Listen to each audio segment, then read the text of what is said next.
¿Qué tal, chicas? ¿Qué tal, chicos? Espero se encuentren muy bien. Bueno, pues lo que vamos a trabajar la siguiente semana va a ser el tema de tipografía, que ya pertenece a nuestra segunda unidad. Muy bien, chicas, muy bien, chicos, pues vamos a iniciar con este, con este nuevo tema. Bueno, en la prehistoria, alrededor del 6000 años antes de Cristo, cuando el hombre inicia con el cambio al sedentarismo, podríamos hablar de esto, aprende a cultivar la tierra, transformar su hábitat, se relaciona y vive en comunidades, y es precisamente aquí cuando el hombre empieza a dejar sus primeras huellas de un pasado que valía la pena advertir y señalar los peligros a los que se enfrentaron en aquellos momentos. ¿Qué es lo que tenemos aquí? Un ideograma. Es un signo esquemático no lingüístico que representa globalmente conceptos o mensajes simples. El concepto de ideograma representa un ser o una idea directamente sin necesidad de transcribir la palabra o frases que la explican. El ideograma estamos hablando que aproximadamente estamos hablando de unos 6000 años antes de Cristo. Muy bien. Bueno, la escritura pictográfica supone pues un cuento sin palabras, que es una evolución del anterior, del ideograma. Va a suponer un cuento en el cual no hay palabras, en lo que no interviene el sonido de estas palabras. Los primeros registros de escritura son tablillas en la ciudad de Uruk realizadas sobre arcilla. Se trata de pictogramas distribuidos en registros realizados mediante un punzón afilado de madera y algunas placas cosidas de barro. Se escribía de derecha a izquierda y de arriba hacia abajo. Es lo que vamos a encontrar aquí en el pictograma. El pictograma ya va a ser un poquito más evolucionado y ya lo vamos a encontrar cerca del 3100 años antes de Cristo. Muy bien, continuemos. Los alfabetos no solamente se escriben, sino que también se pronuncian. Esa es la diferencia con ideogramas, pictogramas, sino que estos no solo se escriben, sino que también se van a pronunciar. Y bueno, ya existían letras a partir de este momento, de los 1000 años antes de Cristo. Ya empezamos a ver diversos alfabetos egipcios, babilónicos, etc. Y este alfabeto figura letras vocales, las consonantes, y se establece la escritura de izquierda a derecha. Por lo regular, el alfabeto es transportado por los colonizadores griegos a Italia, donde los etruscos lo adoptan. Y bueno, y va a ser parte de prácticamente de toda Europa, ¿no? Esa es la cuestión del alfabeto griego. Esa es una gran importancia. El origen del alfabeto se cree, como les decía, que inicia precisamente en el antiguo Egipto, perdón, en el antiguo Egipto, cuando la escritura tenía ya más de 1 milenio de existencia.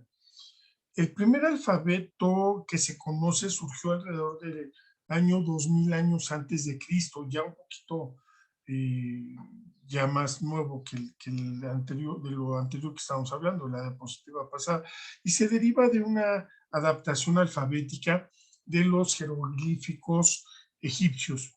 Hoy en día, casi todos los alfabetos del mundo descienden directamente de este primer alfabeto, que es el alfabeto griego, o básicamente están inspirados en su diseño.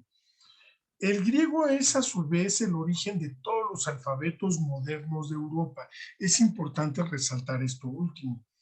En el siglo VII a.C., los griegos ya habían adoptado el alfabeto fenicio y lo habían adaptado a su propia lengua, a sus propias necesidades, creciendo así el primer alfabeto auténtico, en el que las vocales tienen la misma importancia que las consonantes.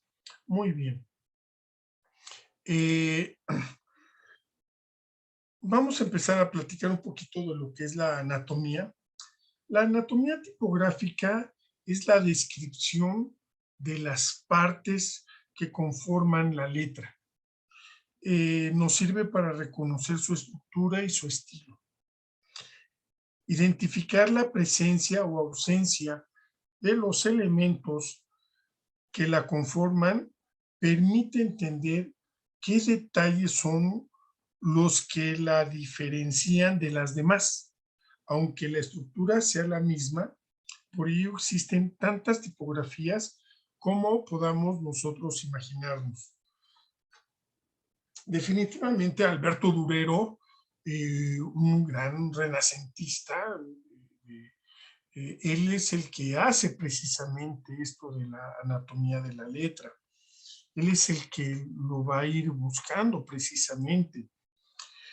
Alberto Durero o Albert Dürer fue uno de los artistas más famosos del Renacimiento alemán, conocido en todo el mundo por sus pinturas, dibujos, grabados y escritos teóricos sobre el arte.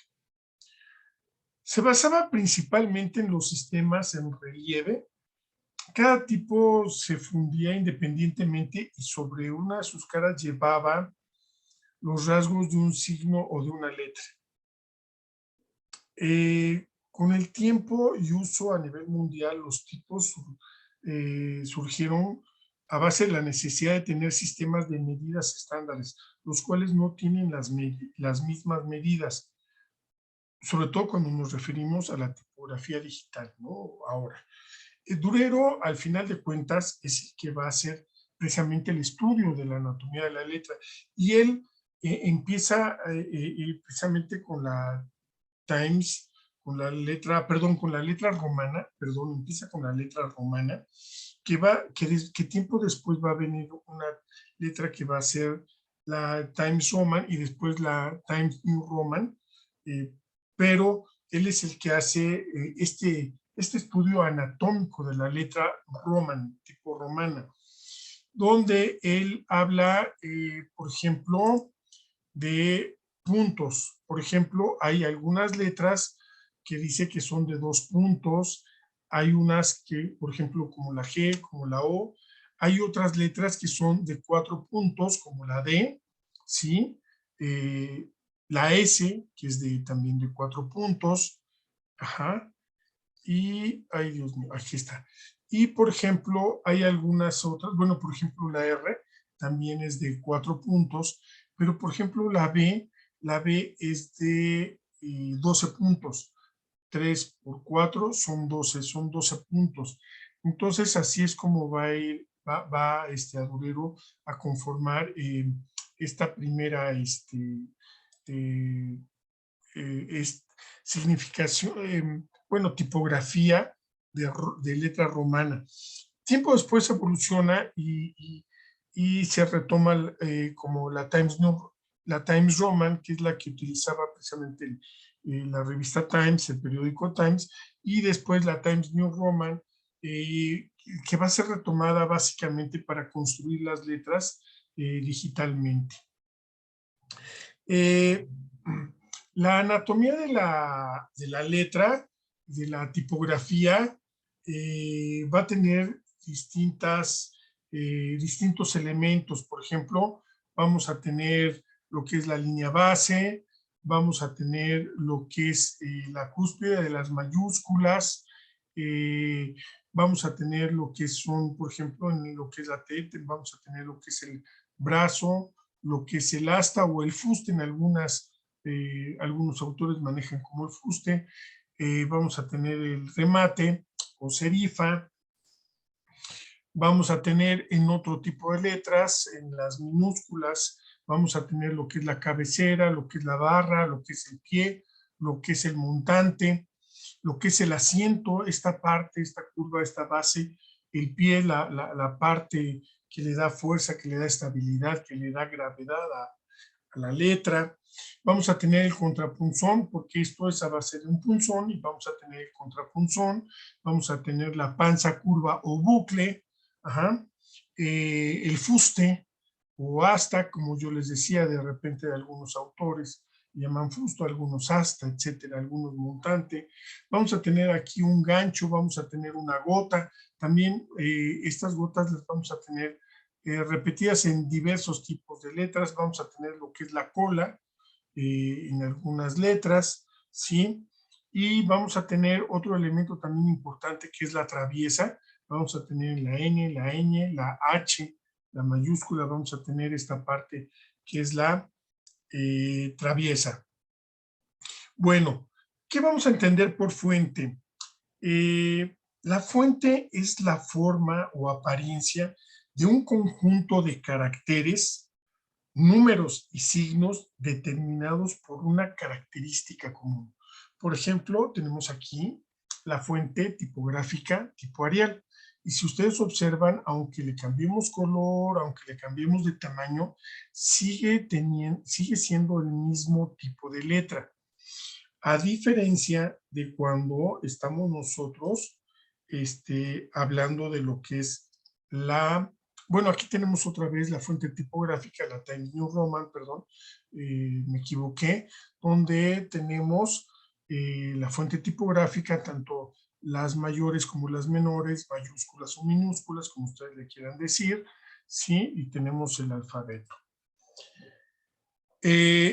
A diferencia de las familias, que por ejemplo podemos tener, las familias van a ser un conjunto de tipos basados en una misma fuente, con algunas variables visuales. Los miembros que integran esta familia tienen parecido entre sí, sin embargo, tienen sus rasgos propios. Por ejemplo, la Times New Roman, podemos tener itálica, si ustedes observan, bien inclinada, pero sigue manteniendo los mismos rasgos de la fuente, los mismos aspectos. Si van a tener, como habíamos dicho, un parecido entre sí, pero van a mantener los mismos rasgos propios que da la fuente.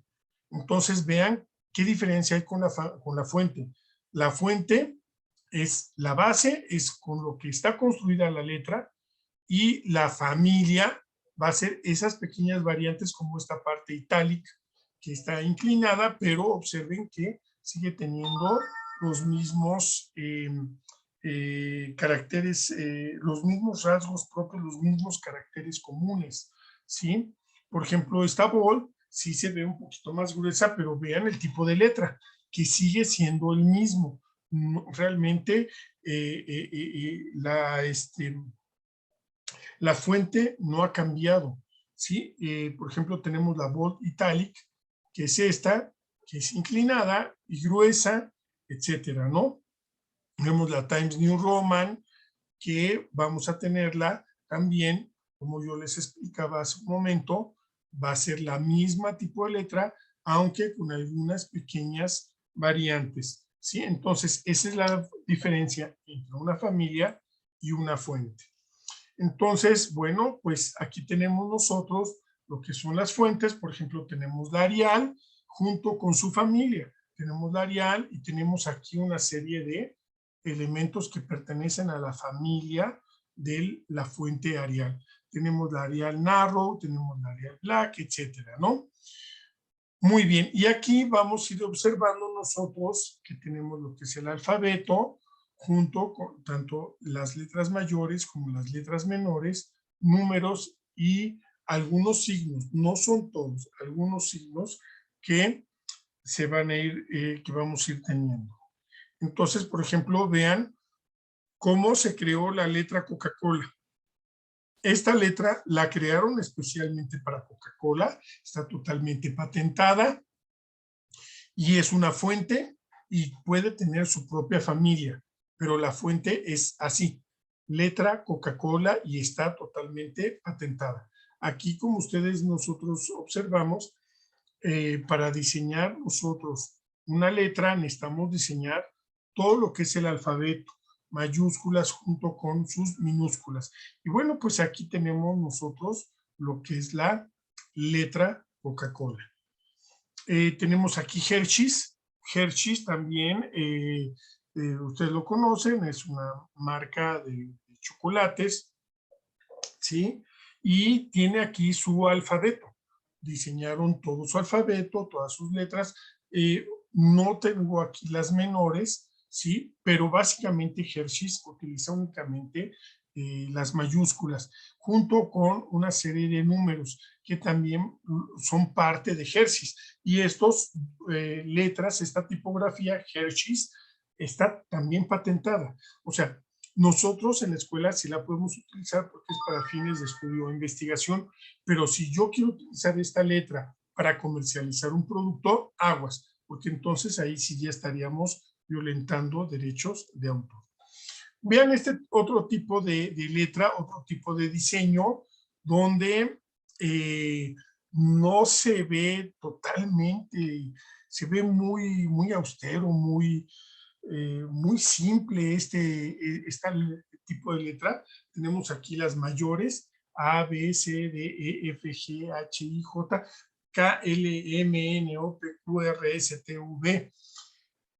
Fíjense bien, 1, 2, 3, 4, 5, etcétera. Vean cómo se ve que es la misma fuente, que este diseño de letra tiene un mismo origen, un mismo sentido.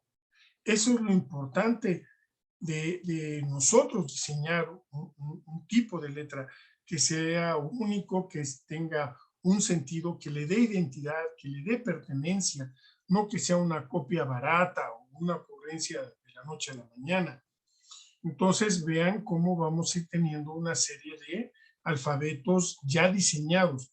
Tenemos las letras, tanto las mayúsculas como las minúsculas, los números, y algunos otros signos también que son muy importantes.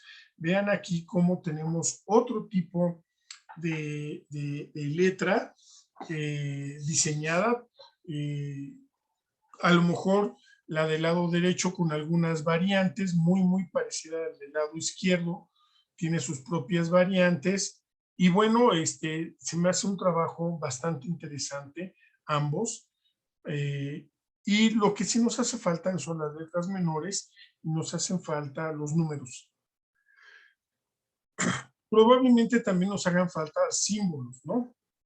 Entonces, bueno, observen, aquí hay otro tipo de letras, que también, esta es la letra que habíamos dicho, muy simple, muy sencilla, minimalista, el alfabeto minimalista.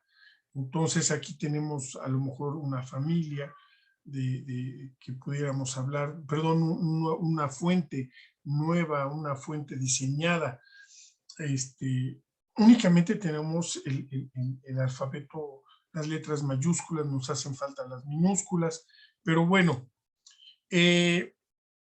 entonces aquí lo importante que vamos a trabajar esta semana, bueno, sí, yo pienso que esta semana es lo correcto. Van a tener que realizar ustedes, van a tener que diseñar ustedes su propio alfabeto, donde debe tener un criterio, una esencia, un sentido de identidad, que se vea que es el tipo de letra, que es el mismo tipo de letra, que tienen el mismo sentido. Por ejemplo, lo que estamos viendo a la izquierda es un alfabeto que es muy infantil. Y el criterio que deseo que ustedes hagan es que diseñen un alfabeto donde vamos a tener las letras mayúsculas, las letras minúsculas y los números. Entonces vamos a tener otra vez, vamos a tener letras mayúsculas, vamos a tener letras minúsculas, vamos a tener números y algunos signos de puntuación. No es necesario que usemos todos. Con 10 signos de puntuación que ustedes hagan, con esto yo creo que es más que suficiente. Entonces, repito, la tarea de esta semana es realizar un diseño nuevo, un diseño eh, que cumpla a lo mejor algunas necesidades muy particulares de ustedes, que estén pensando, ustedes como diseñadores ya hemos estado trabajando desde el semestre pasado, este semestre, hemos hecho mucho diseño, han hecho ustedes mucha composición, lo siento por aquellos que nada más están copiando las caricaturas, es el momento de que ustedes ya empiecen a diseñar. Y lo que vamos a diseñar es un alfabeto, repito. Las letras, todas las letras mayúsculas, todas las letras minúsculas, los números, la numeración y, y también algunos signos de puntuación. Entonces vean, por ejemplo, aquí tenemos otros, vean cómo se dio este diseño, cómo se ha estado trabajando, cómo lo trabajaron, cómo lo hicieron. También pudieran ustedes trabajar algo así parecido, con letras mayúsculas, letras minúsculas, números y algunos elementos de puntuación, algunos signos de puntuación, que sería muy importante. Ok, chicas, ok, chicos, si existe alguna duda, si existe alguna pregunta sobre lo que vamos a trabajar esta semana, les voy a pedir de favor que, que entren a las clases como es lo normal y externen sus dudas, sus inquietudes, sus preguntas para yo poderles dar respuesta. Si quieren que vea alguno de sus trabajos, claro que sí, adelante, lo podemos ver. Recuerden que los trabajos se entregan el viernes, más les doy yo más tardar para el domingo, pero lo ideal es que se entreguen los viernes. No se les olvide subirlo a Facebook también su trabajo. Entonces, para concluir, si es que existen dudas sobre lo que van a trabajar esta semana, entonces nos vemos en el horario normal de clase para que ustedes formulen sus preguntas, hagan sus comentarios para yo poderles dar respuesta. Si no hay dudas, si no hay comentarios, si no hay preguntas, no es necesario que se conecten. Basta con que entreguen su trabajo en tiempo y forma. Muy bien, chicas, muy bien, chicos. Pues les deseo que tengan un excelente inicio de semana y espero que haya quedado clara esta explicación. Hasta luego, chicas. Hasta luego, chicos.